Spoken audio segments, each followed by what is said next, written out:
Now we have two presentations on sign sheeting and reflectorization, one from 3M before the break and one from representative of Stimsonite afterwards.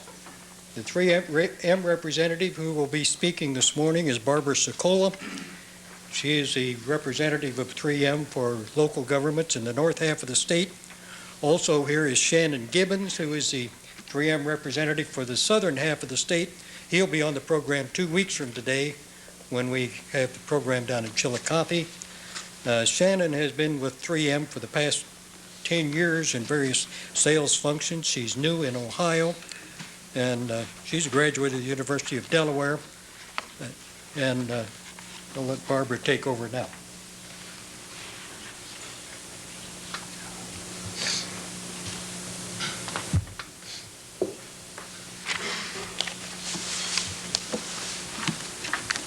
Good morning. As Chuck mentioned, I'm the 3M Traffic Control Materials Division representative covering Northern Ohio. And you may not know this, but 3M manufactures 60,000 different products in approximately 50 different divisions.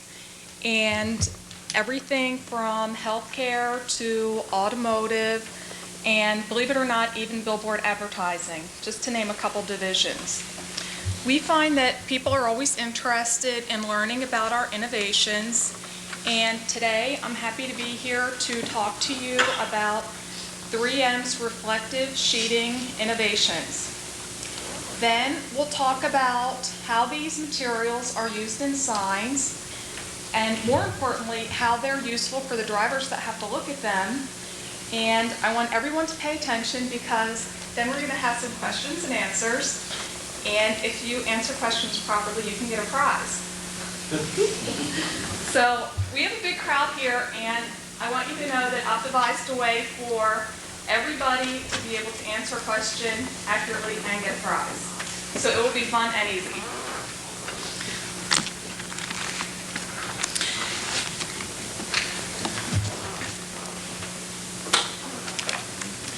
Now, in talking about reflective technology, I thought it would be good for us to start from the very beginning and what is this reflective technology? Believe it or not, this technology came from the cat's eye, because you probably all noticed that if your headlights shine on a cat, that their eyes will reflect back to you. And basically there's a natural metallic reflector in a cat's eye, and this was studied by someone in Czechoslovakia in the late 1800s. And the first reflective product was called cat's eye buttons. And some of you may even have some of these stop signs in your organizations, you know, because they were very popular from long ago, and in my travels I find them in some sign shops. And basically, what is retroreflective technology? Well, it's simply a light source shining at an object that can reflect, and then that reflecting back to the light source. And that's what we call retroreflectivity.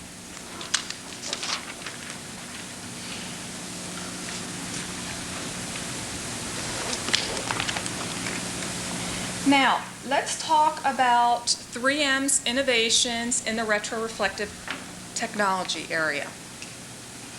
The first one, which was introduced in the 1950s, is known as engineer grade. And that is an enclosed lens sheeting. We will take a better look at this a little bit later. But the important thing for you to know is that this material was developed in the 1950s. It's enclosed lens sheeting, and it is 70 candle power brightness from the head-on direction.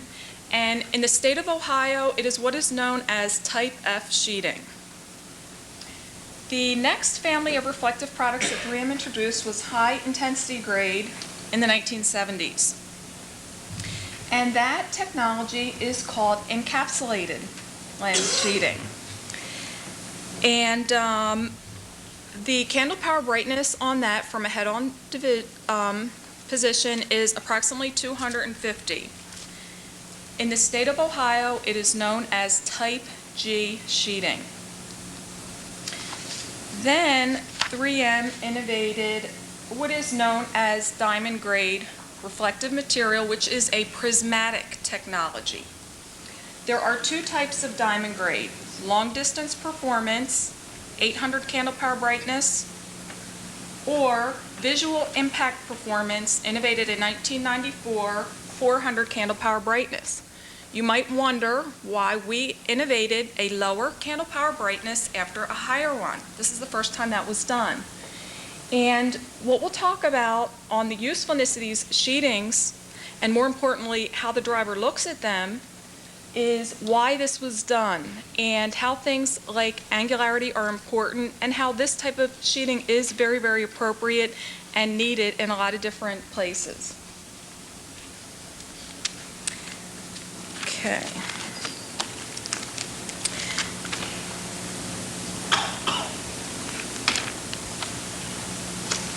Now, what I would like to talk to you first about is, I mentioned these candle power brightnesses from a head-on direction. And what do I mean by that? Well, basically, there is what we call observation angle. And what is observation angle and why is that important? Observation angle is the headlights of a car going towards the reflected product, that is the incident light ray. When it reflects back to the driver's eye, that is the return light ray. The angle right here is known as observation angle. Now, why am I talking about observation angle from a head-on position? It's because that is a measurement that is used from about 800 feet, and that's typically how things are measured. And for example, right here we have a driver, and we'll just say this person is in a Taurus, and their headlight is going toward the stop sign and it's coming back, and that's at what's called point 2. And here's somebody in a truck, and that has to reflect, it has to have a larger cone of brightness, and that reflects back at maybe a 0.4. But why is this done at 800 feet? And why is that cone of brightness important? Because you don't want something to reflect right back only to the source. You want it to reflect back out so that people could see it at angles, or that people could see it no matter how high they are away from the headlights. And federal mandate has stated 800 feet, and from that position you should be able to notice shape and color. You don't have to read words, but you should notice shape and color. So I just wanted to give you a little bit of specifics on what I mean when I say head on.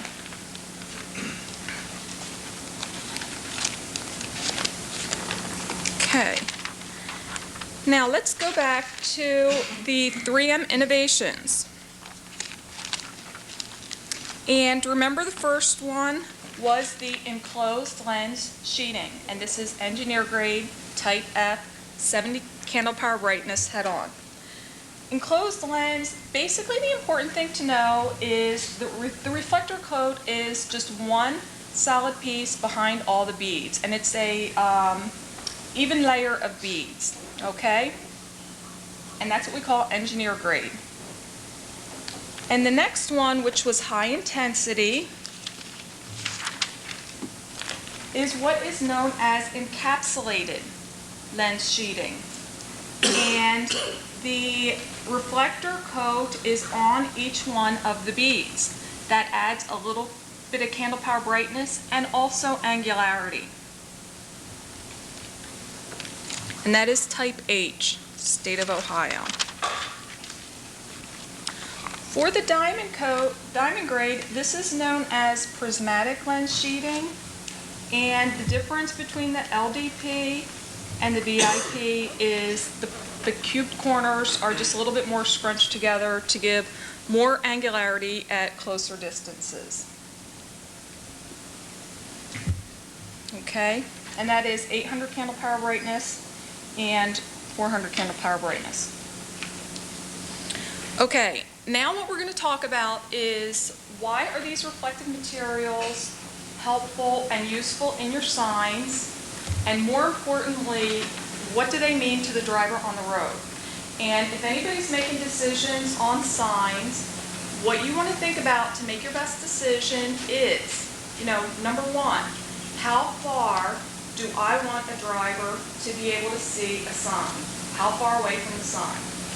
Number two, where on how a road is constructed do you want your driver to see the sign? And let's talk about that for a little minute. For example, right here is a sign, okay? And, if you want a driver to see it from here, you can get that distance away and you can figure out what that angularity is so that the driver will see it. If you need the driver to see it from back here, you're going to need a little bit more angularity, okay? Now what I'm showing you is what's known as entrance angle, which is different from observation angle, which we talked about earlier. And we know that all roads aren't curved, but we've also all seen stop signs and different signs that have maybe been hit on by trucks or erected, slanted or blown in the wind or all sorts of different things. So what you want to think about is these factors and maybe even consider some fudge factors, you know what I mean? Just to cover yourself the most.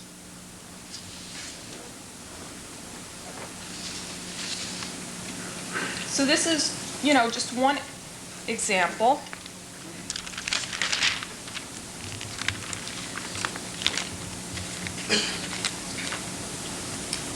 Now, let's look at this. For example, if you want this driver to see both of these signs, both of those are at a different angle. So for this driver to be able to see them, you will need one type of sheeting. For this driver to see them, you might need the same type of sheeting because there's a lot of angularity. In fact, similar in both of these cases.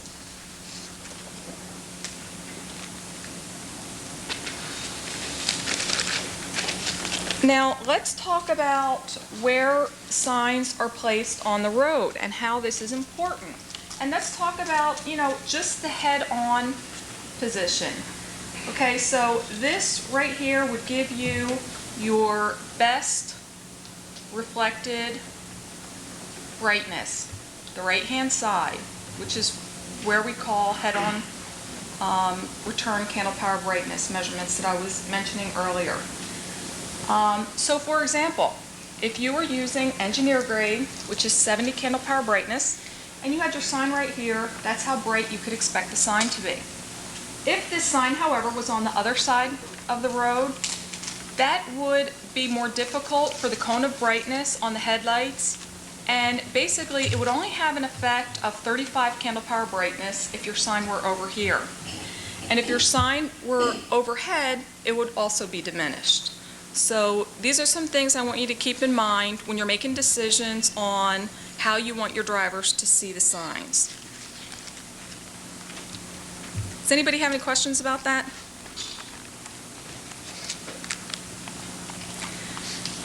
Now I'd like to talk to you just for a minute about the 3M warranties. And for example, this is our high intensity encapsulated lens sheeting. And with the 3M materials, if you buy a pigmented colored film or screen printed using the 3M inks that we provide to you, you get pretty much the same warranty. And we very extensively test all of our products before we put them on the market. And as a matter of fact, we have 70,000 different samples of products in these testing sites around the world, in places such as Houston, Miami, Saudi Arabia, Brazil, Minnesota, Germany, Japan, Australia, and Phoenix. We're very, very big in testing things very thoroughly before they come to the marketplace. And there are many instances of where the 3M products last much longer than they're warranted. And the most documented case of that is the city of Milwaukee. who many years ago had installed stop signs and street name signs using high-intensity sheeting, and 18 years later, they still measure within the 10-year warranty, and they still look great. So, they considered it to be a very wise and cost-effective purchase. And that's what a lot of people experience when they buy our products.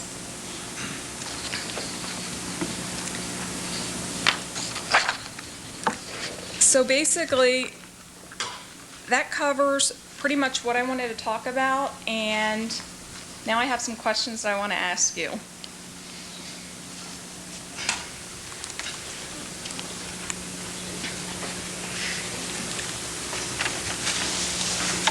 Okay, I'll put this up here just to help you out a little bit.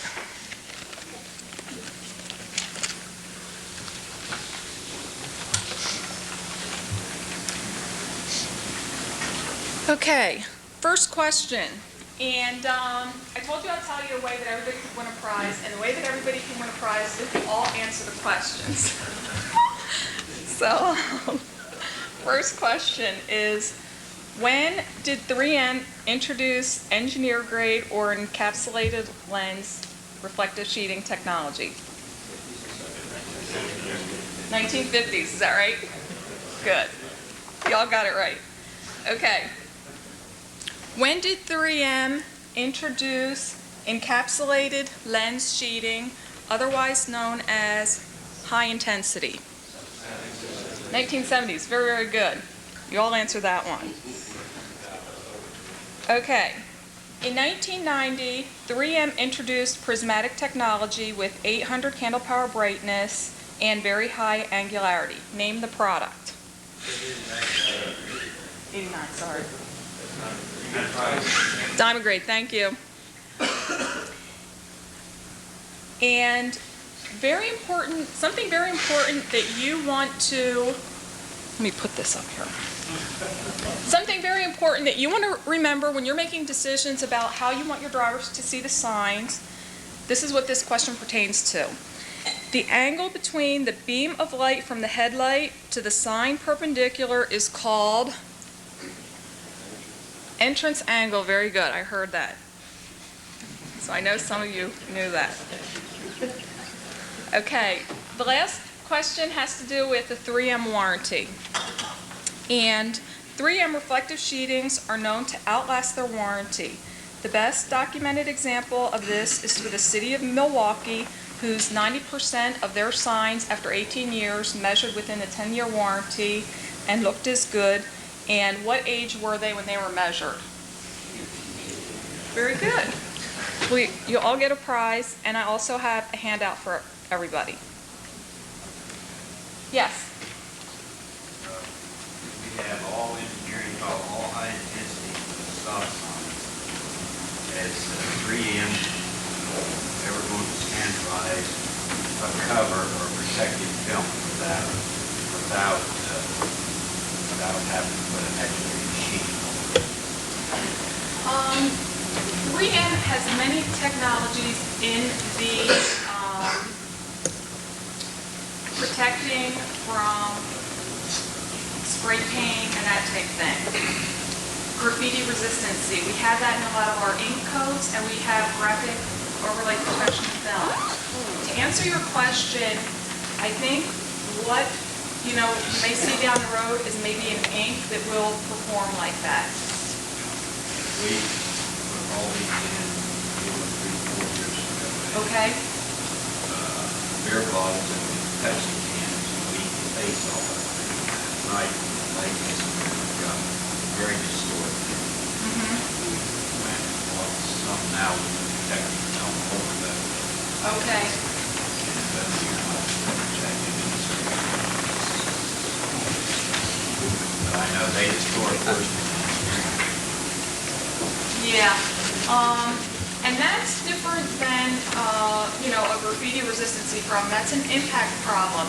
And, depending on how hard it's hit, it is difficult, for it to withstand it, depending on, how much it's banged. What I'm talking about is where the fluid is coated in Okay, okay, I believe that the graphic protection film would help you on that, but I hear what you're saying, you want something that's on it to begin with. Okay.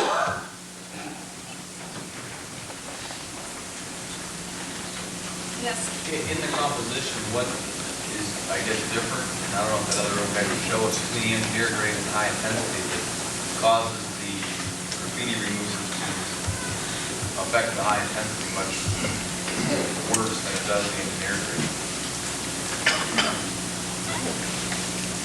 Because we use graffiti remover on the high intensity, damage your sign. For engineer grade, you don't have like that process.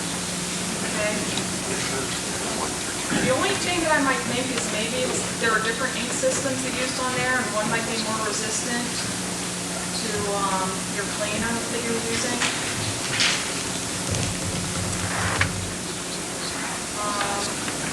But if you'd like, I can write down your question and check with our tech service people.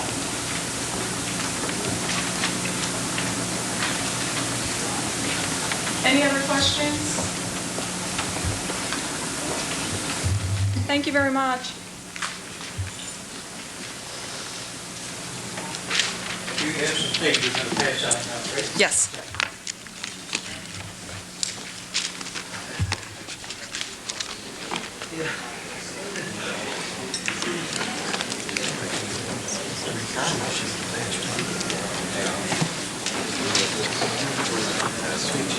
Barb and Shannon have some material they're passing out, and we'll take a break as soon as that's out. 3M is one of the original manufacturers of reflective sheeting. They were in the sign reflective business before the smooth top sheeting became available. I don't know whether any of you have any experience with the beaded surface sign, with the exposed bead lens surface, which has some, looked fine when the weather was dry and the sign was clean. But if it got wet, the water would destroy the optics of the beads, and you'd get a dark spot wherever it was wet. And they came up with the technology to put a smooth surface over it so that the water would run off. It still doesn't solve the problem that your reflectivity is destroyed when you get dew on it that doesn't run off. You get beads of dew, that will destroy your reflectivity, and the only way to correct that is to go out and wipe the dew off. The other thing that'll destroy it is frost. And there's not much in any kind of sheeting that will keep that from happening.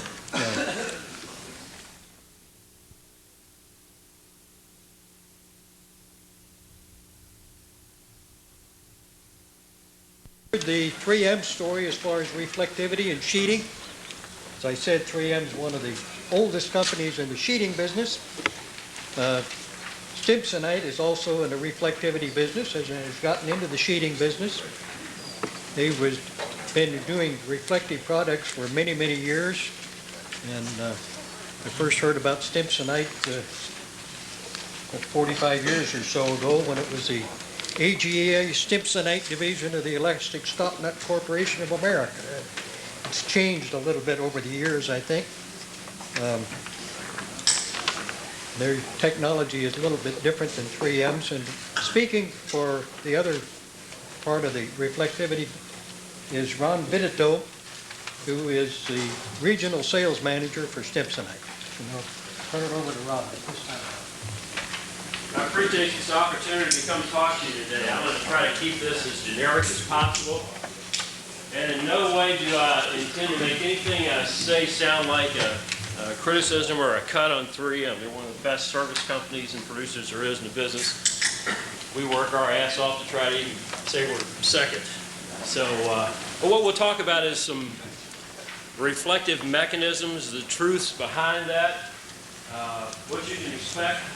I'm not going to tell you what you should think, but I'm going to suggest to you that you look at these things yourself and make your own decision.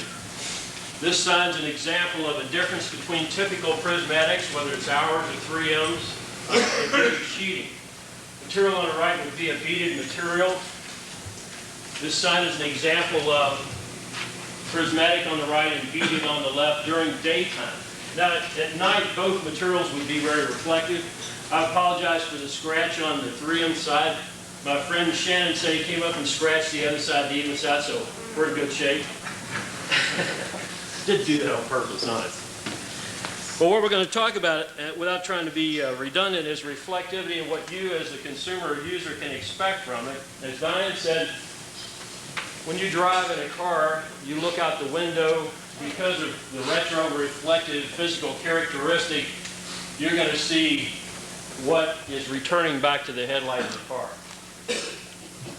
Because there's a slight angle there, you can call it what you want. You're going to see, in the case of the stripe on the roadway, if the beads are properly embedded, you're going to see the color of the stripe that it's setting in. The reason for this is the glass beads, which I sold for many, many years with many different companies,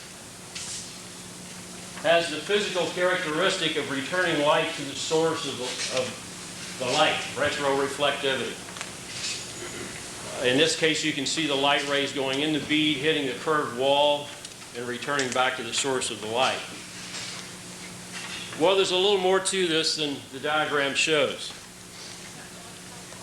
If you take a surface, a colored surface, or in this case, a silver surface, and put glass beads on top of it,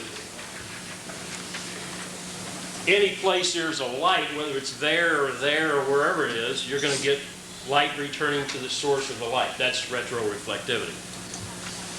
Diane referred to this as angularity, which is totally correct. So on a beaded material, then we can say without any doubt, whether it's a stripe on the roadway or a reflective sheeting, whether it's an engineering material or a high-intensity material, you're going to get an angularity with a beaded product, simply because it's got beads in it. The light goes in, it returns to the source of the light. To see the reflectivity, to see the maximum reflectivity, you have to place your head between the light and the source of reflectivity. But you can also see, as Diane pointed out, at angles reflectivity. Okay, let's stop there and go on to prismatics for comparison. And one basic fact I want to present to you that I don't think anybody will refute is that you can only get as much back as you put into it. There is no mechanism that's going to increase the amount of light that you get back, other than directing it more towards the light. Let me try to restate that, because that's really kind of key to this whole thing. If something's more reflective than another, it's the mechanism that's reflecting it. It's not that it creates light. Is everybody with me on that? That's kind of hard to word. It is for me anyway. But basically, just try to remember that you can't get back more light than you put into it. So the difference between prisms or prismatic material, whether they're shaped like ours or theirs or anybody else's, is basically how these prisms are focused, how they're put together to try to focus as much light back as is possible. You could call this the efficiency of reflectivity or an index of refraction or any kind of label you want to put on it. Basically what it boils down to is this: the person who designs the prism, the company that designs the prism, the engineer, whoever, can design the prisms to point the light wherever they want to point it. Because these are a series of mirrors. So with prismatic, you have the option of making a material as reflective as you want to make it. But it's not a glass bead. So you sacrifice something. What you sacrifice is angularity. Went out the other night with a customer of mine, and we looked at stop signs. And we looked at our prismatic and another prismatic stop sign. You could see these things from a long, long way off if you were on an open street. If there were trees in the way and it was a residence, it didn't make a hangout where you could see it. You had to get closer to it to see it. And the truth that I saw, and I try to sell the truth because that's the only thing that resells, and I'm in that kind of business, The truth is, if a tree was in the way, I couldn't see the darn thing until I was pretty close to it. 100 feet away, 50 feet away, whatever. So if I was a person buying that material for that application, I don't think I'd spend a lot of money on expensive prismatics. I'd probably want something that's very angular, something that gives me a great deal of angular reflectivity. I'm not trying to shoot myself in the foot, but that's the truth. We've devised a way to encapsulate the prisms where we have enough angularity now to meet what is commonly known as a Type 3 and a Type 4 spec. I'm not using Ohio terms, I'm using national terms. ASTM, FP92, whatever the specification is that you want to read. And I would ask you, if you go back today and you have this in your realm of authority, look at your specification for sheeting. And if it says LS300C, it's way, way too old. It's extremely outdated. It doesn't even come near to reflecting current technology, whether it's mine or whether it's theirs. What we suggest that you go to is ASTM. That's a recognized group of your peers. FP92. There's about 3 major specs that are out now that you could get from any group of your peers, AASHTO, ATSA, anybody, or us, for that matter. I've left you some cards and pieces of material up here. Update your spec. Update it to reflect current technology. Doesn't make a difference who you buy from, because the specs that are there, these materials will meet. But update your spec. It's been a long, long time. 300C is like 1970s. It was a different day in those days as far as reflectivity is concerned. There's an FP96, by the way. I'm sorry? I said there is an FP96. Okay. Is it 96 instead of 92? Yeah. Thanks. God, I'm glad you're here. FP96, I stand corrected. So anyway, between the 2 mechanisms of reflectivity, then we can make prismatics as strong and reflective as we want to make them. So can 3M. We use a different shaped prism simply because from a business standpoint, we have to have patent rights and they have to have patent rights. But you as the user and you as the purchaser needs to know the truth and the difference. And the difference is the application. If you've got a lot of curves, if you have a lot of 5-tier intersections where people are going all over the place trying to find a sign, you may want a sign that has a great deal of angularity. I'm not trying to shoot myself in the foot, I'm trying to tell you the truth.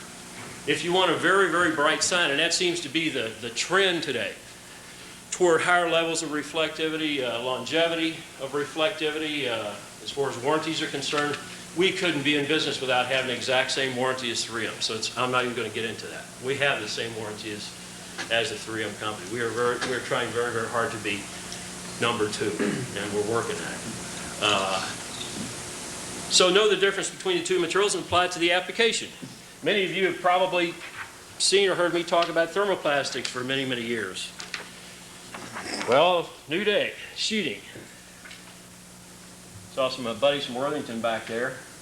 Call me if you got questions, but I'll probably start talking to you about sheeting. Okay, I promise to make this not salesy, but this is about the only thing I've got that I can show you that will pretty accurately present our position as a company.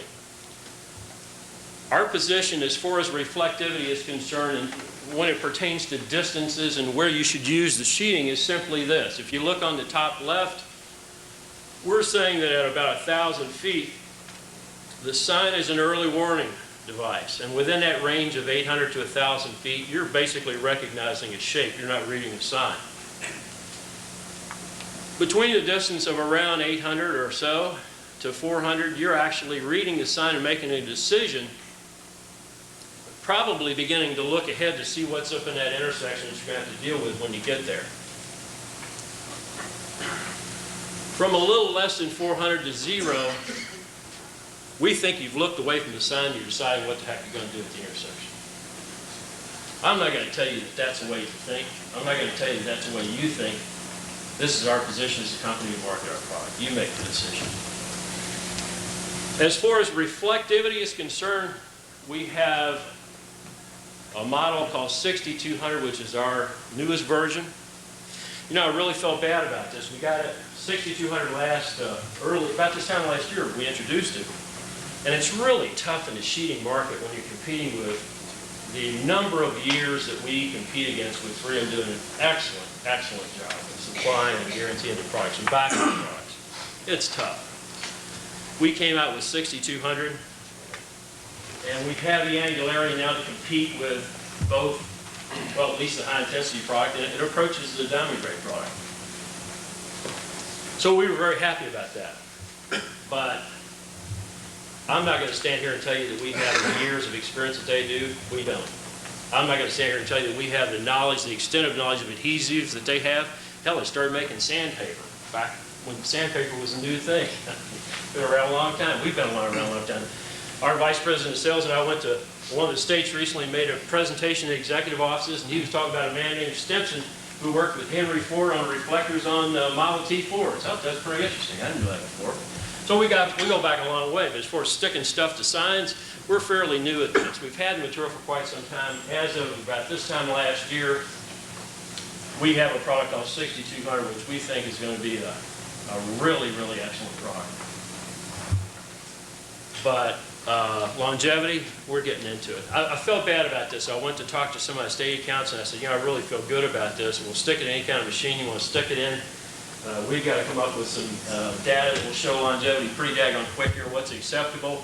The guy said, hell, you should have seen them when they first got into business with high intensity. They had some messes too, so I feel a little bit better. But that was a long time ago. Okay, any questions? Basically what I've said to you is this. Prismatic reflection is many times brighter than spheric reflection. That's if you want an extremely bright sign, if you want distance of reflectivity and that sort of thing. You make the decision. You're the user, you're the consumer, you're the buyer. Which has the most value to you, and more importantly, what fits the application better, I think is the best approach to take. Any questions? Making it easy on me. Okay, that's it for me. I'm going to get out here a little early today. I appreciate this opportunity, and hope to see you on the next one.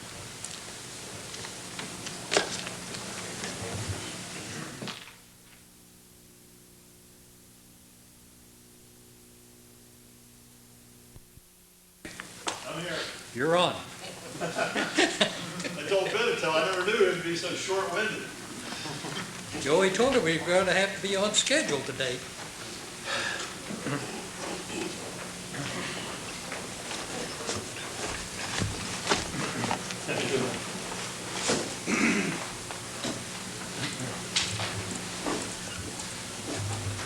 One of the first things we're going to do is, I'm Mac Corbin, that's my son Mac also. He's going to be passing out a packet of information for everybody. And there's also just a little sign-up sheet there on the front page if you'd all fill it out, and just so we know everybody that was here and can get back in touch with you. Got a lot of my paraphernalia out here.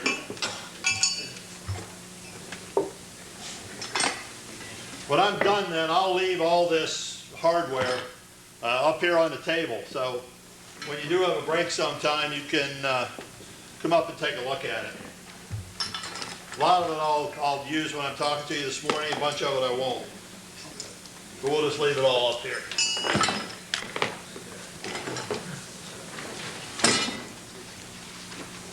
Got one more bag to grab.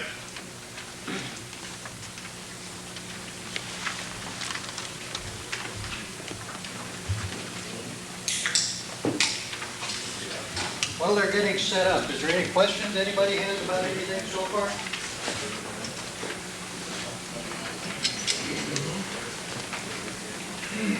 Don't forget your evaluation sheets before lunch break.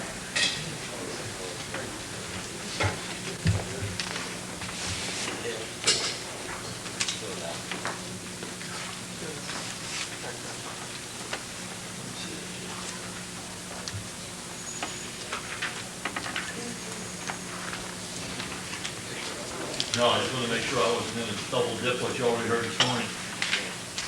Thanks.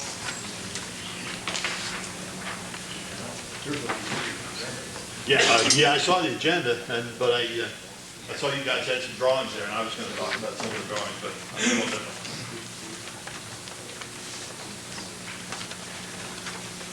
While Mac's getting the rest of that stuff handed out, I'll tell you a little bit about who we are. Our company's MH Corbin Incorporated. We're a distributor of highway traffic control products. We represent about 10 or 12 different companies.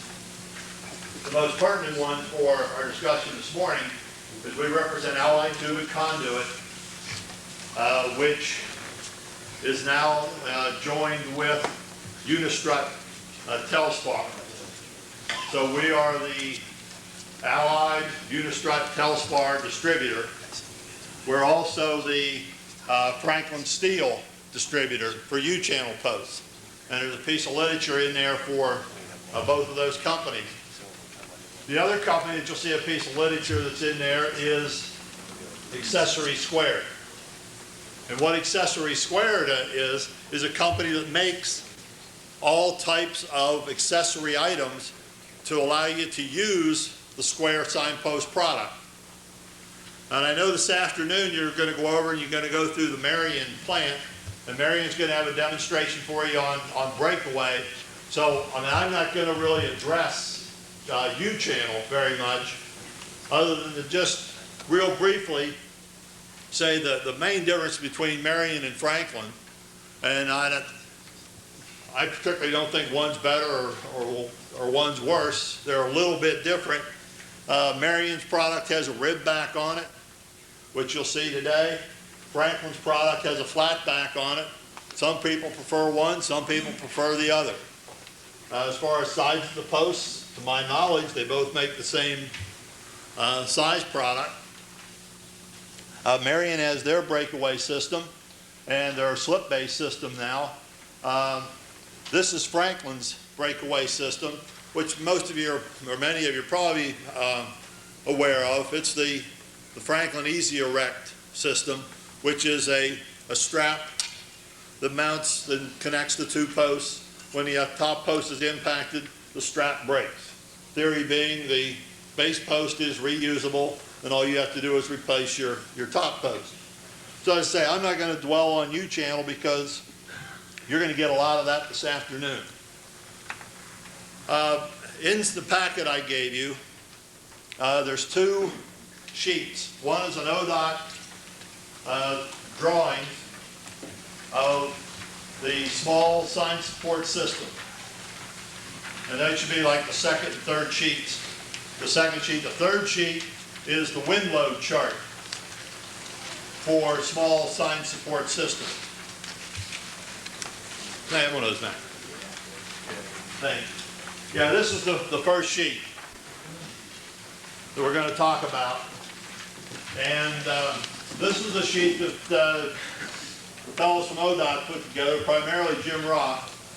And what they've basically done, if you go back to, for 10 years ago, small sign support systems were U-channel. Pretty much it. A little bit of Telspar, a little bit around, but primarily it was U-channel. So all the ODOT standards were written around a 2-pound, a 3-pound, a 4-pound, a 6-pound U-channel post. Well, as we got involved more with squares and got squares being used more and more and more, and we went through all the federal breakaway criteria, and posts got approved and posts got disapproved, and how you can mount them and where you can mount them. All those things changed. So Jim and I got together and we tried to put together the simplest way to equate what you used to do and combine it now with everything you're allowed to do and come up with something very simple. And I will say, we work a lot of different states, and without question, Ohio's standard drawings are the best and the easiest ones anywhere in the country. I mean, they are really simple. The only thing that isn't simple about this, if you look at it, that's the metric chart. I know that just thrills everybody. Thrills me just as much as it does everybody else. So what I did on the metric chart this morning, I put a few notes out here on the side, equating the inches to the metric, so we could talk about it in English. So what we now have is we went from a 2-pound, a 3-pound, a 4-pound, a 6-pound to a number 2, a number 3, a number 4, and a number 6. We then took the square posts and ran through all the wind load charts and what was approved and what was disapproved, and we came up with the square post that equates to the U-channel post. So in other words, the number 2 post is now a 2-pound or 1 3/4 inch square. The 3 is a 3-pound U-channel or a 2-inch 14 gauge square. And that's all on the margin out here where I wrote that. So you could refer to it rather than try to figure out what's what in metric. The number 4 is a 4-pound U-channel post, or it is a 2.5 12 gauge square post.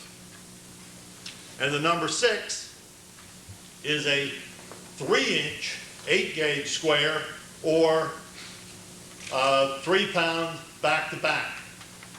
As you'll see this afternoon, when you get up into the big back-to-back, you have to go with a slip base, as you do with any of what we now call a number 6 post. The number 5 post we stuck in there, if you look on the wind load chart, that is one telspar post inserted in another one. It's a 12 gauge post inside a 12 gauge post, so essentially you're winding up with a 6 gauge post. So it's just a different system. So what we try to do is equate everything in a very simple way. Now, a number of years ago, the feds started to get involved with breakaway. And everything had to be breakaway. We had a new standard, new NCHRP 350 standard. What that did, it dropped the weight of a car way down, because we have so many small, compact cars. And what has to happen when a car hits the post, regardless of what it is, the post has to give way, and it's all in a formula of how fast it has to give way, the rate of speed, of how much the rate of speed of the car is allowed to be slowed down and all that. But essentially, it's what we call a breakaway or a yielding post, either one. They both sort of fit into the same category, and even though it's not defined as such, a yielding post would be a post, a direct driven post, let's say, that when the car impacts it, it goes over. It's out of the way, it yields to the car. A breakaway post is one that has some type of a base in the ground. It might have a slip base, it might have a square socket that you put in the ground, it could have the round Pozlock base, but it has to have some type of a base. When it's hit, you have a post to reuse. So it's breakaway. The piece you put in the ground withstood the impact. The post that's holding up the sign did not withstand the impact. It breaks. Theory being, you can come back, take the post out of the anchor, reuse the anchor just by sticking in a new post, new top half of the slip base, whatever the system happens to be. I'll talk a little bit now about our system, the square post system, and what we do with it for our sign part here. And it's a breakaway system. And what we're doing with our system is we're taking a piece of open hole, what you all would refer to as telspar material. This open hole. This particular one, what I'm holding here is a number 3 post, or a 2-inch 14 gauge post. When you have a chance to look over the standard drawings, you'll see that with ODOT standards, what you have is you can take this anchor system, whether it be a 2, 3, 4, or 6. No, excuse me, not a 6, just 2, 3, or 4. Take the anchor system, you drive your anchor in the ground. On those drawings, you'll see that this anchor has to be a 48-inch anchor. When we did all of our federal testing and everything, we actually passed at 28 inches. But just through a lot of discussion and everything, we came up with it's better off to try to get a standard system so that this post isn't this length and this post is this length in the ground, and you get it all confused. We made everything, whether it's U-channel or regardless of what size square, the anchor is 48 inches long. It is driven into the ground. So you really wind up with about 46 inches of it in the ground because you've got 2 inches that stand up. If you're an ODOT crew, you technically have to get the whole thing in the ground, all but enough to work with. Obviously, at times you're going to run into rock, you're going to run into whatever, that you can't get in the ground. I mean, it just doesn't matter. The whole theory behind the breakaway system is that whatever the anchor is that's going in the ground, it's got to be good and solid. I mean, if you're in good solid shale, that you can drive that down in and get 30 inches of it in the ground to the point where it's real solid and it isn't going to move anywhere, the breakaway system's going to work. So if you're a city or county or whatever, that's what you're trying to do. You're trying to get the anchor in the ground far enough that when it's impacted, the anchor doesn't move in the ground. And we have counties that use, Mercer County is one of our biggest users. Mercer County uses 48-inch anchors. Because you have a rural county like that, you think about it, a lot of the roads have the dips along the side, whatever, in the drainage, and the ground gets real soft. So they need to get a lot of material put down in the ground to get as solid as place as they can. We sell a lot of this in Kentucky and West Virginia. You could spend your life and you couldn't get 48 inches of that thing driven in the ground. I mean, it just isn't going to happen. While I'm going through all this, obviously, if anybody has any questions, just stick your hand up, because I guess we've got a few extra minutes. The last one we did last week, we were short of a few minutes, so this one, I guess, tuck right up in the minutes we lost last time. So anybody has any questions, just holler. So as we were going back to this, we're taking our 12 gauge, so a little heavier product, and we're driving this in the ground. That's our anchor. Theory being, again, when it's impacted, it'll be reused. I'm not a big enough an idiot to stand there and tell you that every time that gets hit, it's going to be reusable. I mean, you're all used to working out on the road, and you all know nothing's 100% out on the road. Indiana has switched 100% statewide to this product. They feel they get between 80 and 85% reusability on their anchors. So that's the kind of number that we're talking about. Then we take a weaker post. In this case, it's the quick punch post. It's 14 gauges, 14 gauge thick, compared to the 12 gauge thick of the anchor. And we mount our signs onto the 14 gauge post. Here again, you got a weaker post, stronger anchor, gets impacted. Post breaks, anchor's reusable. You don't have to have your driving equipment. You don't have to go through everything to go back out there and put it up. You might have an area that gets hit a lot of times, and you all know where they are if you're out there on the road, where you got to go out there every month to replace that damn sign. This anchor obviously can only take so many hits, whether that number's 5, 8, 15, I don't know what the number is, depends on your soil condition.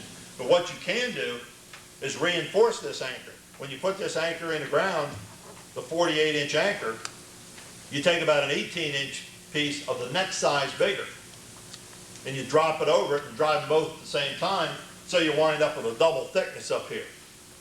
Now you'd want to use that if you're concreting it maybe on an island, as I say, a place where it gets hit a whole lot, anything like that, so that you've got a real strong anchor down here, one that won't break. City of Dublin uses nothing but quick punch, and that's what they do. That extra anchor costs them about $3 because it's a 2.5-inch material, but they feel it's worth, when they're out there, to spend that $3, put it in something that they know they're never going to have to go back and re-drive. This piece of material, that's the Telspar material.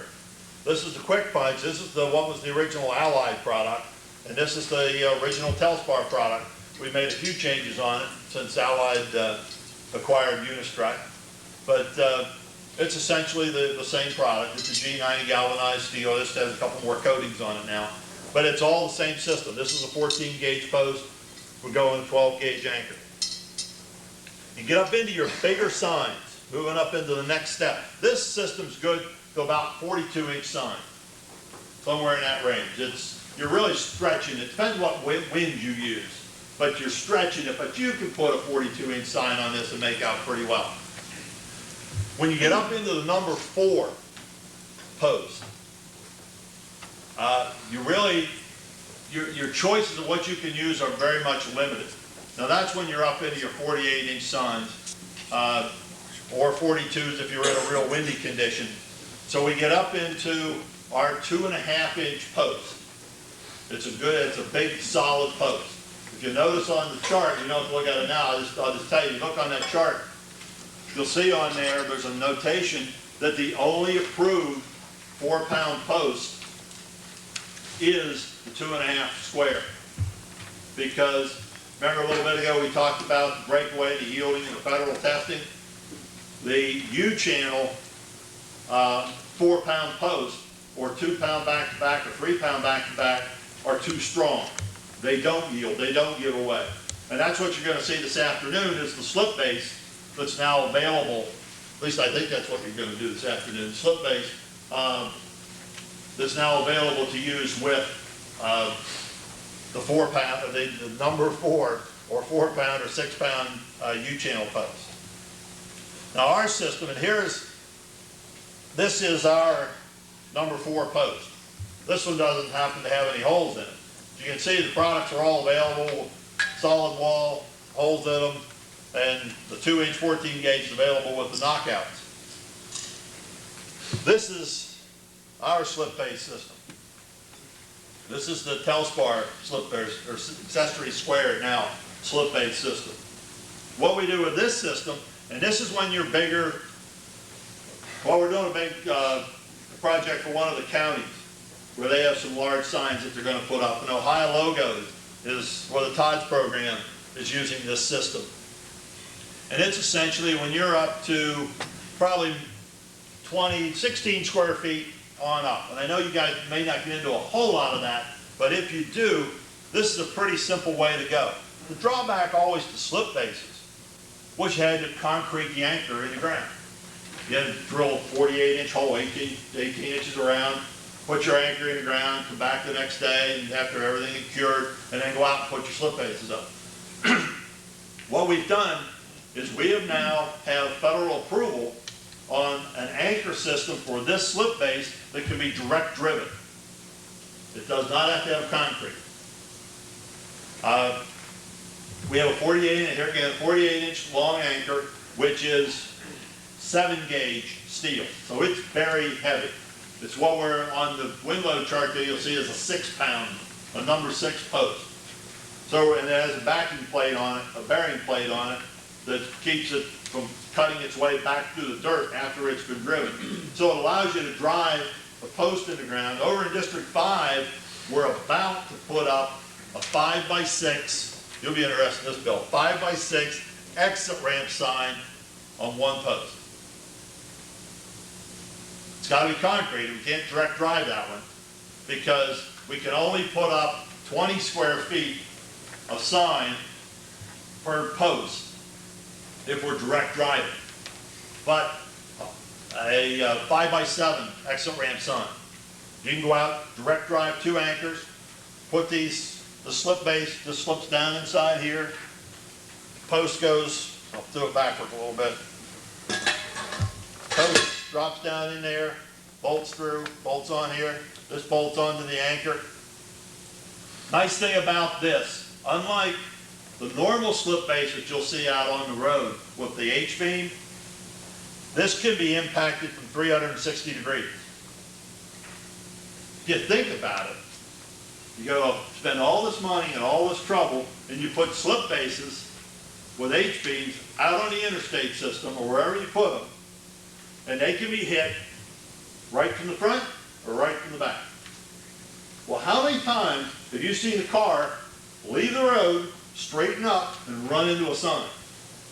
I mean, that's not what happens. A car leaves the road and hits it at an angle. If you leave the road, hit a slip base at a 45-degree angle, it ain't gonna slip. And the only thing it gives is your car. And unfortunately, that's happened. The big advantage of this system is you can hit it in 360 degrees, and it's going to work. It's going to slip. Another big advantage of this is about a third the amount of money. The other thing we've done then, because most when you get up into this size sign, you have extrude panel signs. So we made this bracket. And this bracket just slides in the channel of your extrusion, wraps around the post, and bolts on.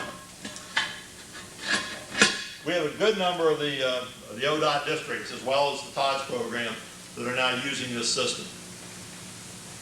The fact that we can direct drive it is a big advantage, but it's not the only advantage. I mean, the biggest advantage of the whole system, even if you have to concrete it and put it in, is when it's impacted, you can grab a post out of the yard, throw it in the back of the pickup truck, and go out and do maintenance. If it's an H-beam system or an I-beam system, you've got to have all the direct measurements and everything and go out and order that particular item before you can go do repairs. So this item's just, it's a lot more user-friendly. So it's a lot cheaper to inventory. You don't have to inventory as many parts and many different sizes of things because it's all one size. This is for our number 4 post. We also have a slip base, exactly the same, everything the same except it's bigger for our number 6 post, which is our 3-inch 8-gauge post. And with that one, we can push 100 square feet of sign on square Telspar posts. So we managed to take the Telspar system from where it was 15 years ago of only being able to go up to a 36-inch sign. We've now got a signpost system that you can start with a little sign, little handicap or no parking sign like this, and go clear up to 100 square feet. And do it all on a square post system. And the overriding thing, I guess, of everything of a square post compared to anything else is it doesn't torque. You've all seen signs sitting in the wind doing this. I mean, it doesn't matter what kind of U-channel it is, it will torque. A square post won't. That's the reason Indiana switched to square posts. They did a study, and they determined that by going to square posts, because a lot of their 2-post installations could go to 1 post, they now had 4 different sides they could mount signs on because they now have 4 flat sides. Taking everything into consideration, even though they were going to pay more per foot for the product, they were going to save somewhere between 65 and 35% on their overall signpost budget. And that's why they switched. Are we less expensive? Nope, sure aren't. But we're a lot less expensive to use. Because you're going to use a lot less product and you're going to have a lot less damage due to wind.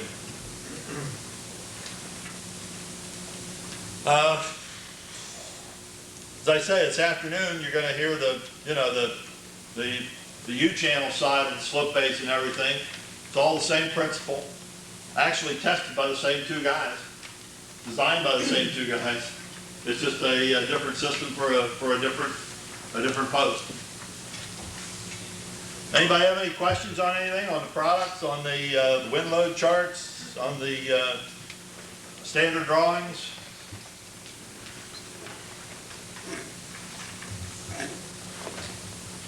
Yeah. I have a question on we use a lot of these posts. Notice putting the signs on, when you put the drive rivet on there, sometimes they're a little bit sloppy, the sign is on the post. Should we maybe use a washer under there? You can use a washer, but your problem is the supplier decided he could save money and buy drive rivets from China, and the tolerances are all screwed up. And if you guys still have any of those, bring them back and we'll give you new ones. No, to answer your question, the dry rivet, excuse me, I mean, he and I are having a nice conversation, but this is a dry rivet. It's little, I know, but it's hard to see. But what it is, it's a rivet.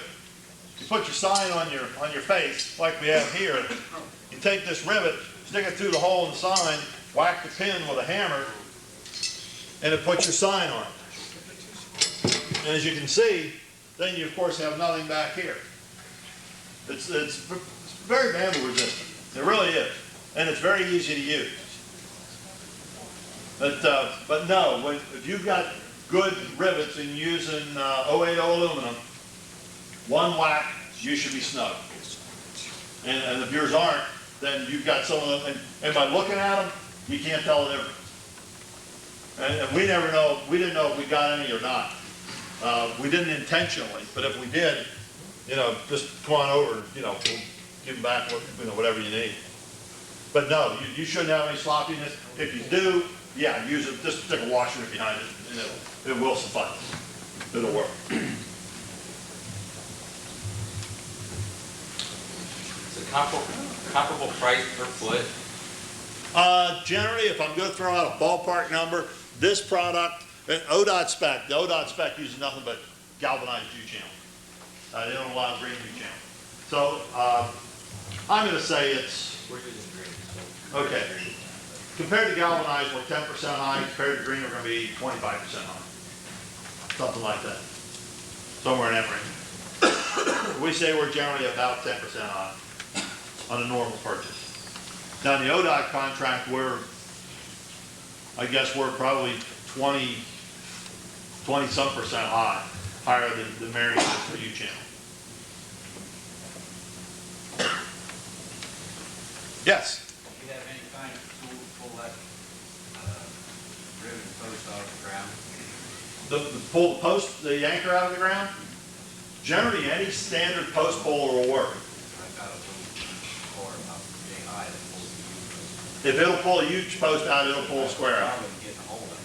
Yeah, what you a lot of times have to do is just get a good hardened bolt and run the bolt through, and whatever you're using, I don't know whether you have a chain you're wrapping around or if you've got the jaws that grab a hold of it. But what you have to do is you have to affix something on the top of the post. You don't have anything to slip into them with a bolt. No, man, I'll tell you, we've been asked that a lot of times.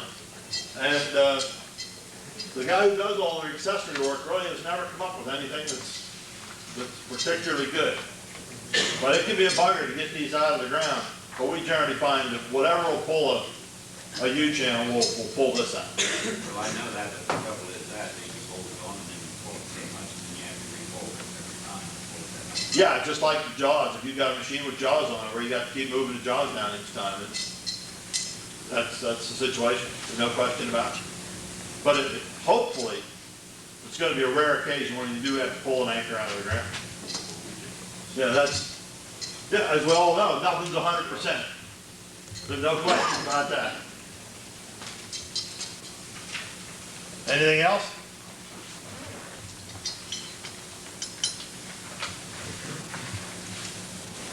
Okay, we all done? If I could get everybody on this side to pass your information sheets to this middle row and do the same over there. Yeah, just pass your sheets over.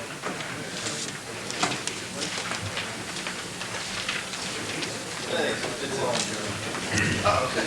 Oh, great. And as I say, I'll leave all this stuff up here on the table. Is this going to be in anybody's way, Chuck? Thanks. Who's next? Did you tell me who's next? Is this going to be in your way, Scott? Scott's up next? I'm sorry. Can you take it over? Yeah, sure. We can put it. It's actually get a t-shirt and hat.